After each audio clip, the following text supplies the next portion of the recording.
जरा सोचिए, अगर एक हवाई जहाज मान लीजिए लॉस एंजलिस से उड़ान भरता है और उसे न्यूयॉर्क जाना है। ठीक है। लेकिन टेक ऑफ के तुरंत बाद जो पायलट है वो विमान का रास्ता सिर्फ 3.5 डिग्री, मतलब महज 3.5 डिग्री दक्षिण की ओर मोड़ देता है। जो कि बहुत ही मामूली सा बदलाव है, किसी को पता भी नहीं चलेगा। बिल्कुल, जहाज के अंदर बैठे किसी भी इंसान को ये मामूली सा बदलाव महसूस तक नहीं होगा।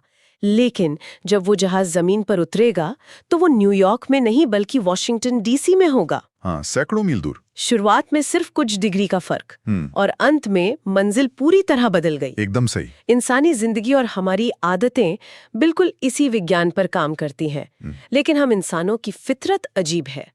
हम अक्सर जिंदगी बदलने के लिए किसी भूकंप, किसी बड़े चमत्कार या किसी रातों रात होने वाले बड़े धमाके की उम्मीद में बैठे रहते हैं। हाँ, ये एक बहुत ही गहरी मनोवैज्ञानिक सच्चाई है। मतलब मानव मस्तिष्क हमेशा घटनाओं या इवेंट्स को याद रखता है, प्रक्रियाओं को नहीं। प्रक्रियाओं को नहीं, हाँ। जब हम किसी सफल इंसान को देखते हैं तो हमें सिर्फ उसकी सफलता का अंतिम रूप दिखाई देता है। हमें लगता है कि कोई एक पल आया होगा, कोई बड़ा फैसला लिया गया होगा और बस सब कुछ बदल गया होगा, जैसे कोई मैजिक वांड घुमा दी हो। बिल्कुल। इसे माइलस्टोन या मील के पत्थर का भ्रम कह सकते हैं। ये भ्रम हमें ये सोचने पर मजबूर करता है कि बदलाव एक अचानक होने वाली घटना है, जबकि हकीकत में बदलाव एक अदृश्य, धीमी और लगातार चलने वाली प्रक्रिया है। और आज की हमारी इस चर्चा का, इस गहरे अध्ययन का मुख्य उद्देश्य इसी भ्रम को तोड़ना है। जी। जेम्स क्लियर के विचारों पर आधारित इस चर्चा में हम इस बात की चीर-फाड़ करेंगे कि सफलता या असफलता आसमान से अचानक क्यों नहीं गिरती। हम उस विज्ञान को समझेंगे जो बताता है कि स्मॉल हैबिट्स यानी छोटी-छोटी आदतें किस तरह हमारे नर्वस सिस्टम और हमारे भविष्य को आकार देती हैं। ये बहुत जरूरी विषय है। तो चलिए इसे सबसे आम उदाहरण से शुरू करते हैं। हर साल जनवरी में लोग एक बड़ा लक्ष्य तय कर लेते हैं कि इस साल वजन कम करना है या कोई नई भाषा सीखनी है। New year resolution. हाँ। लेकिन फरवरी आते आते वो हार मान लेते हैं। मैं सोच रही थी कि अगर लक्ष्य इतना स्पष्ट था तो फिर चूक कहाँ होती है? देखिए, चूक लक्ष्य में नहीं, बल्कि लक्ष्य पर हमारी जो अति निर्भरता है उसमें होती है। लक्ष्य सिर्फ एक दिशा तय करने के लिए काम आते हैं, जैसे एक कंपास। दिशा के लिए। हाँ, लेकिन समस्या तब पैदा होती है जब सारा ध्यान सिर्फ उस लक्ष्य पर केंद्रित हो जाता है और उस सिस्टम या उस रोजमर्रा की प्रक्रिया को हम नजरअंदाज कर देते हैं जो असल में हमें उस लक्ष्य तक ले जाएगी। मतलब हम सिर्फ मंजिल देख रहे हैं, रास्ता नहीं। एकदम सही बात है। सोचिए, विजेता और हारने वाले दोनों का लक्ष्य एक ही होता है। हर एथलीट गोल्ड मेडल जीतना चाहता है। हाँ, कोई हारने के लिए तो खेलता नहीं। बिल्कुल, अगर सिर्फ लक्ष्य होने से जीत मिलती तो सब जीत जाते।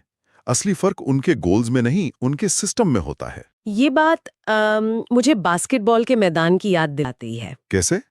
मान लीजिए कोई खिलाड़ी मैदान में है, लेकिन उसकी नजर लगातार सिर्फ और सिर्फ स्कोरबोर्ड पर टिकी है। अरे बाप रे, फिर तो खेल चुका वो। वही तो, वो गेंद को नहीं देख रहा, खिलाड़ियों की पोजीशन नहीं देख रहा। अगर नजर सिर्फ स्कोरबोर्ड पर होगी तो क्या वो इंसान असल में खेल पाएगा? बिल्कुल नहीं। बिल्कुल नहीं। वो तो हार जाएगा। सिस्टम पर ध्यान देना असल में खेल की बारीकियों पर ध्यान देना है।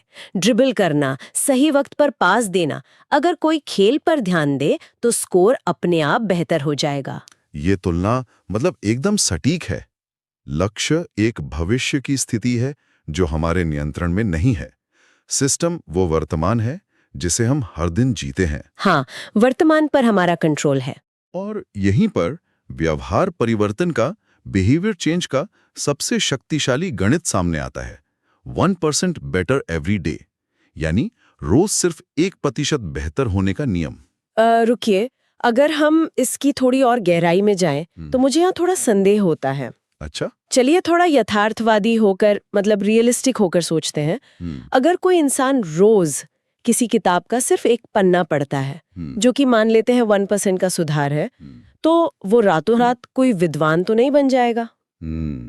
सही सवाल है। तो क्या ये 1% बेहतर वाला विचार सिर्फ एक मोटिवेशनल प्लेसिबो नहीं है? मतलब बस सुनने में अच्छा लगने वाला एक मुहावरा जिसका असल जिंदगी में कोई खास असर नहीं होता? ये सवाल बहुत स्वाभाविक है और सच कहूं तो ज्यादातर लोग यही सोचते हैं। लेकिन इसे मोटिवेशनल प्लेसिबो समझना सबसे बड़ी भूल होगी, ऐसा क्यों? क्योंकि ये शुद्ध रूप से कंपाउंडिंग या चक्रवृद्धि का गणित है। अगर कोई इंसान रोज 1% बेहतर होता है तो 1 साल बाद वो अपनी शुरुआती स्थिति से 37 गुना बेहतर हो जाता है। 33 गुना? हाँ, 37 गुना। वो अगर रोज 1% खराब फैसले लिए जाएं तो गणित के हिसाब से इंसान लगभग 0 पर पहुंच जाता है। लेकिन इसमें एक बहुत बड़ा पेंच है। वो क्या? वो है इसकी अदृश्यता, मतलब इसका इनविजिबल होना। अदृश्यता मतलब बदलाव हो रहा होता है लेकिन हमें दिखाई नहीं देता। बिल्कुल। मनोविज्ञान में इसे निराशा की घाटी या वैली ऑफ डिसअपॉइंटमेंट कहा जाता है। वैली ऑफ डिसअपॉइंटमेंट नाम ही काफी भारी है। हाँ, इसे एक उदाहरण से समझते हैं। कल्पना कीजिए कि एक कमरे का तापमान 25 डिग्री है और वहां टेबल पर एक बर्फ का टुकड़ा रखा है। ठीक है। आप कमरे को गर्म करना शुरू करते हैं। 26 डिग्री, 27 डिग्री, 28 डिग्री, 29 डिग्री। बर्फ में कोई बदलाव नहीं दिखता। वो वैसी की वैसी है। 31 डिग्री तक भी बर्फ वैसी रहती है। अब इंसान सोचता है कि यार मेरी मेहनत बेकार जा रही है, कुछ हो ही नहीं रहा। हाँ, वो तो हार मान लेगा। लेकिन जैसे ही तापमान 32 डिग्री पहुंचता है, बर्फ पिघलना शुरू हो जाती है। अब समझने वाली बात यह है कि 26 से 31 डिग्री तक की गई मेहनत बेकार नहीं गई थी, वो सिर्फ जमा हो रही थी, स्टोर हो रही थी। अरे वाह, ये तो बहुत गहरी बात है। लोग अक्सर 31 डिग्री पर आकर हार मान लेते हैं, ये सोचकर कि 1% का सिस्टम काम नहीं कर रहा। ये सच में एक बहुत ही शक्तिशाली विचार है। ऊर्जा नष्ट नहीं हो रही थी, वो जमा हो रही थी। लेकिन अगर हमें उस निराशा की घाटी को पार करना है तो ये समझना होगा कि ये छोटी आदतें हमारे दिमाग में अपनी जगह कैसे बनाती हैं। मतलब कोई भी काम आदत कैसे बन जाता है। जिसे समझने के लिए हमें थोड़ा न्यूरोलॉजी के स्तर पर जाना होगा। हमारा दिमाग, अगर सरल भाषा में कहूं तो मूल रूप से ऊर्जा बचाने वाली एक मशीन है।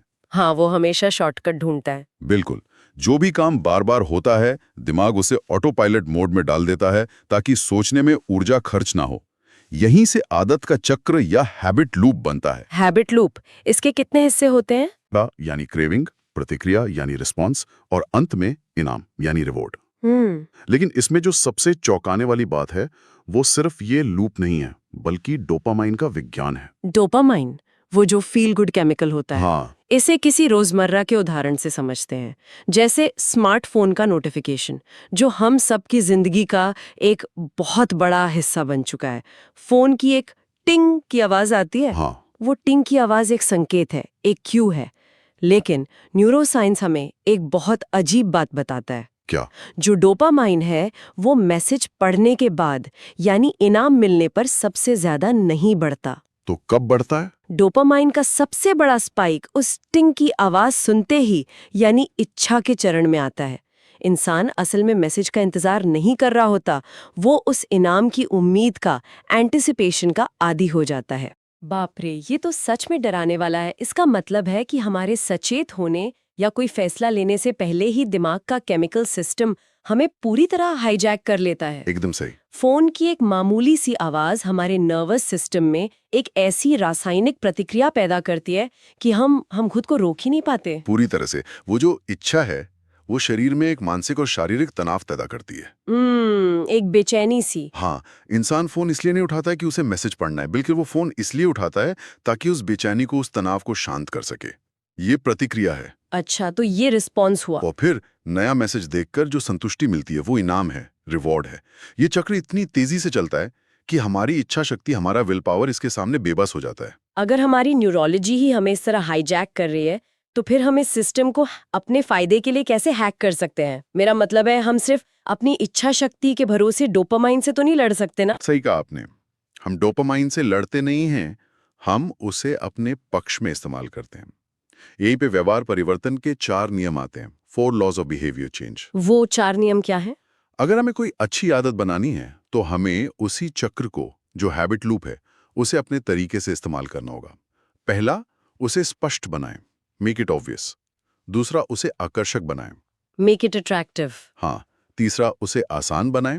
और चौथा, उसे संतोषजनक बनाएं, मेक इट सैटिस्फाइंग। तो अगर हम उसे स्पष्ट बनाए वाले पहले नियम को देखें, मान लीजिए किसी को सुबह उठकर दौड़ने जाने की आदत डालनी है।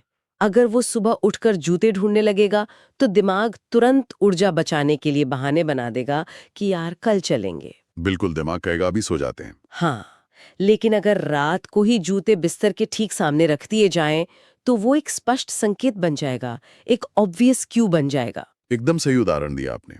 और इसे और भी आसान बनाने के लिए एक बहुत ही गहरी तकनीक है, जिसे हैबिट स्टैकिंग या आदतों को जोड़ना कहते हैं। हैबिट स्टैकिंग, ये कैसे काम करता है? देखिए, जब हम कोई नई आदत शुरू करते हैं, तो दिमाग को एक नया न्यूरल पाथवे बनाना पड़ता है, जिसमें बहुत ऊर्जा लगती है। मेहनत लगती है। हाँ, लेकिन हमारे पास पहले से ही कई पक्की आदतें होती हैं, जैसे सुबह उठकर चाय बनाना या दांत ब्रश करना। ये तो हम रोज करते हैं। हाँ, बिना सोचे करते हैं। तो नई आदत को शून्य से शुरू करने के बजाय उसे पुरानी आदत के साथ जोड़ दिया जाता है, स्टैक कर दिया जाता है। अच्छा, मतलब दिमाग के पुराने और पक्के रास्तों का इस्तेमाल करना। बिल्कुल। जैसे सुबह चाय का कप हाथ में लेते ही मैं किताब का एक पन्ना पढ़ूंगी। यहाँ चाय बनाना एक ऐसा संकेत बन गया जिसके लिए दिमाग को कोई अतिरिक्त मेहनत नहीं करनी पड़ी। एकदम सही। ये बहुत ही तार्किक लगता है, बहुत लॉजिकल है।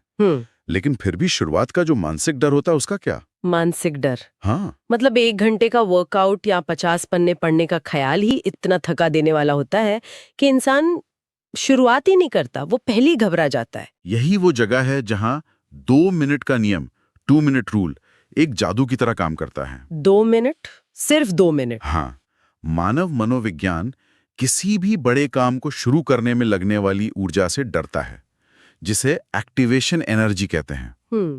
2 मिनट का नियम कहता है कि किसी भी नई आदत को इतना छोटा कर दें कि उसे शुरू करने में सिर्फ 2 मिनट लगे। मतलब लक्ष्य को ही छोटा कर दें। हाँ, लक्ष्य 1 घंटे दौड़ना नहीं है। लक्ष्य सिर्फ जूते पहनकर घर से बाहर निकलना है, जिसमें मुश्किल से 2 मिनट लगते हैं। अरे वाह! क्योंकि सबसे मुश्किल काम 0 से 1 तक जाना है।